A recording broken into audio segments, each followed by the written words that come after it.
Good afternoon, student. Welcome to our English session. Last lectureला आपण 1.6 in a class of their own part 2 हा lesson पाहिलेला आहे. आज आपण त्याचे वर्कशॉप म्हणजे त्याचे क्वेश्चन अँड आन्सर पाहणार आहोत. यामध्ये पहिला जो प्रश्न जो आहे, discuss the meaning of the following statement and translate them into your mother tongue. तुम्हाला खालील जे स्टेटमेंट म्हणजे विधान दिलेले आहे त्याचे तुम्हाला मराठीतून म्हणजे तुमच्या मातृभाषेतून काय करायचं आहे, अनुवाद करायचा आहे. पहिलं जे सेंटेन्स आहे, we must make her proud of us. तर त्याचं होणार आहे, आपण त्यांना आपल्याबद्दल अभिमान वाटावा असं काहीतरी केलं पाहिजे. दुसरं, we will make it possible. आपण ते शक्य करून दाखवू. तिसरं, सी व्हॉट आय मीन. मला काय म्हणायचं आहे ते पहा किंवा लक्षात घ्या. This will not do. हे चालणार नाही. त्यामधीलच E, something is at work in this class I am sure.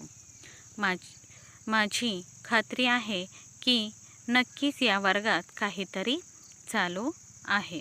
त्यानंतर F, C, she was all smile. त्या अतिशय प्रसन्न होत्या किंवा त्यांच्या चेहऱ्यावरती हास्य होते. Many of us did do well. आमच्यामधील बऱ्याच जणांनी चांगली कामगिरीही केली होती. आता आपण नेक्स्ट क्वेश्चन हा पाहणार आहोत, म्हणजे H, I have let the whole class down. माझ्यामुळे संपूर्ण वर्गाला खाली पाहण्याची वेळ आलेली आहे.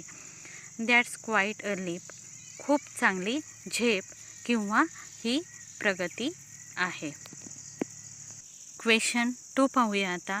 Right any one of the following dialogue.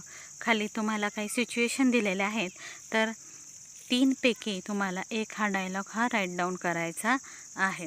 First आहे, a dialogue between 2 friend about their study.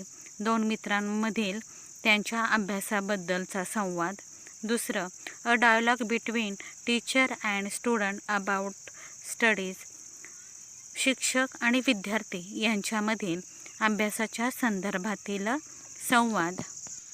A dialogue between a parent and a child about studies. पालक आणि त्यांचा पाल्य यांच्यामधील अभ्यासाच्या संदर्भातील संवाद. आता आपण टीचर अँड स्टुडंट यांच्यातील संवाद हा पाहणार आहोत. Rohan, hello sir. Teacher, hello Rohan, how is your studies going on. तुझा अभ्यास कसा चालू आहे. Rohan, yes sir, I am regularly doing my study. मी नियमितपणे माझा अभ्यास करतो. Teacher, what's about math. मॅथ्सबद्दल कसा अभ्यास चालू आहे, म्हणजे गणिताचा अभ्यास तुझा. Rohan, I regularly do practice to solve problem. मी नियमितपणे गणिताचे सराव संच काय करत असतो, सोडवत असतो. Teacher, what about other subject.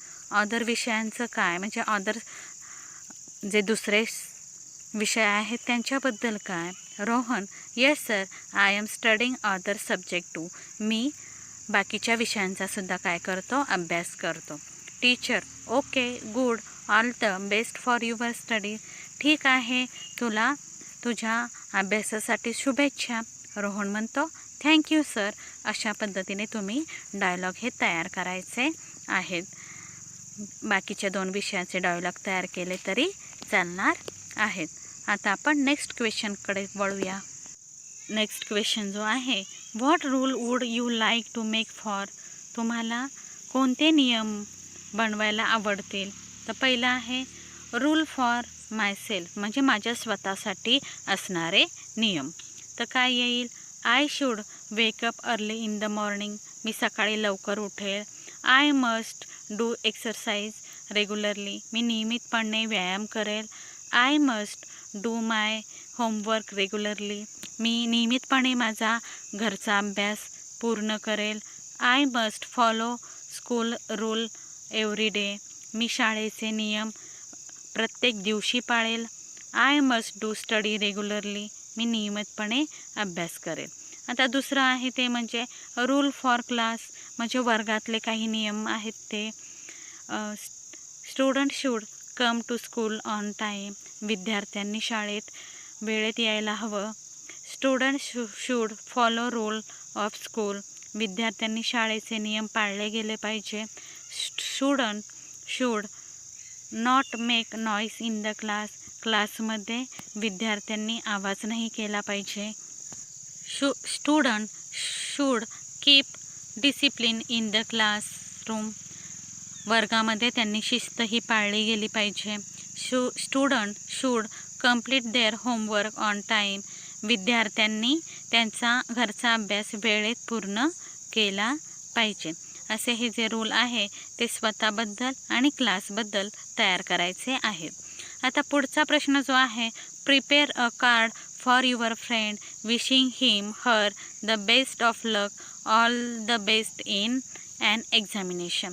म्हणजे परीक्षेसाठी त्यांना बेस्ट विशेस म्हणजे बेस्ट ऑफ लक देण्यासाठी त्यांना काय करायचं आहे, शुभेच्छा कार्ड तुम्हाला तयार करायचं आहे. इथं मी तुम्हाला करून दाखवलेलं आहे.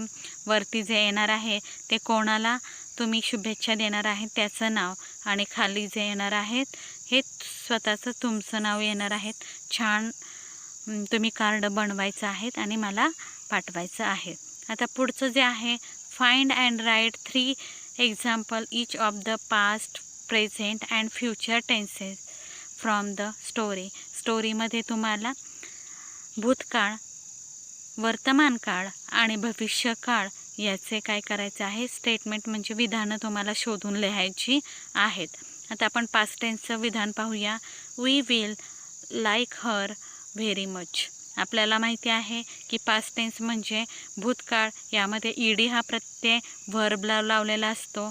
इथं लाईकला ईडी हा प्रत्यय लावला आहे, त्यामुळे लाईक हे काय आहे, भूतकाळातले वाक्य आहे आणि आपण ते लिहिणार आहोत. We waited after school and talk about it. इथं व्हर्ब वेटला इथं ईडी प्रत्यय लावलेला आहे, त्याच्यामुळं पास्ट टेन्सचं हे वाक्य आहे, त्यामुळे हे आपण लिहिणार आहोत. त्यानंतर teacher went to her and hug her. इथे गोचा भूतकाळ काय आलेला आहे, वेंट आलेला आहे, त्यामुळं आपण हे वाक्य इथे घेतलं आहे. त्यानंतर प्रेझेंट टेन्स म्हणजे वर्तमान काळ, यामध्ये वर्तमान काळातील एम इज आर ही रूपं आली पाहिजेत आणि व्हर्ब हे जसंच्या तसं वर्तमान काळामध्ये येत असतं. पहा, but this is really very sad. आता इथं वर्तमान काळातील इज हे रूप टू बीचं रूप आलेलं आहे. त्यानंतर you people are really amazing. इथं आर हे टू बीचं वर्तमानकाळी रूप आलेलं आहे. We take the punishment as a class. आपण पाहिलेलं आहे की वर्तमान काळामध्ये व्हर्ब जे आहे ते तसंच्या तसं येतं. तर इथं टेक हे व्हर्ब जसंच्या तसं आलेलं आहे, त्याला कोणताही प्रत्यय लावलेला नाही आहे, त्यामुळं हे प्रेझेंट टेन्समधलं वाक्य आहे. तुम्ही अदर वाक्य देखील शोधून लिहू शकता. आता फ्युचर टेन्समधलं, now this young lady will show us how to do it. आपल्याला माहिती आहे भविष्यकाळामध्ये विल किंवा शॅल हे आलेलं असतं, त्या इथलं पहिल्या वाक्यामध्ये विल आलेलं आहे, त्यामुळं फ्युचर टेन्सचं ते वाक्य आहे. We will make it possible. आम्ही शक्य करून दाखवू. यामध्ये विल हा टू बीचं भविष्यकाळातील रूप आलेलं आहे. आणि तिसरं जे आहे, they will visit us at home and talk to us every day. इथं विल आलेलं आहे, त्यामुळे हे वाक्य फ्युचर टेन्समधलं आहे. तुम्ही बाकीची वाक्य शोधून लिहिले तरी चालणार आहेत.